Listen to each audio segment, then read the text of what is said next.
Finally, French bullfrog thought. Finally. Told you I'd get to it. I don't give up easily.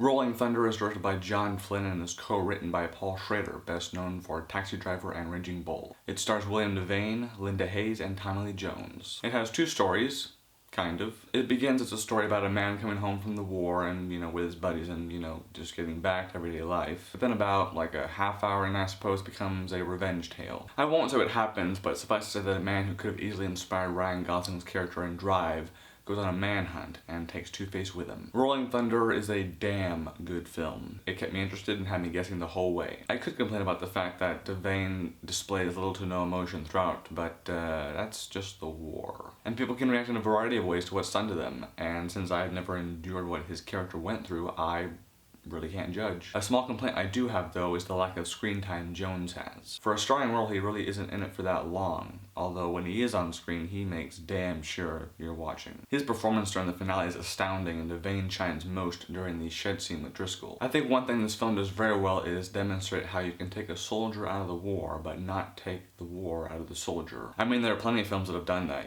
but I didn't feel like this one was spoon-feeding it to us. It was shown in a respectable fashion. Haynes also did a very nice job, but it seemed like once she had slept with Devane, the script decided that she was useless. One thing I really loved, though, was the use of the flashbacks. They weren't overused and were brought in at just the right times. Speaking of which, the editing in this film is amazing. Pacing-wise, the film did a nice job of knowing when to pick up after a bit of a Sunday drive, if that makes sense. It is not the best revenge movie out there, I don't think, but I would say if you can get your hands on a copy, it is worth your time to see it at least once. It's one of those films that was very hard to track down, but at the end of the day, no part of me regrets seeing it. The film does end rather abruptly, kind of like Transformers 3, and I would have liked to have seen Haynes one more time, but it was a rapturous, blood-soaked finish.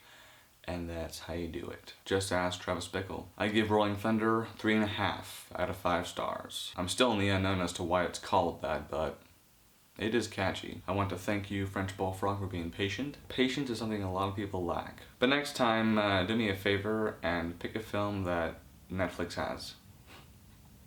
Please. Thanks for your time, and have an awesome weekend. I will upload the short film that we're making over the weekend as soon as I can.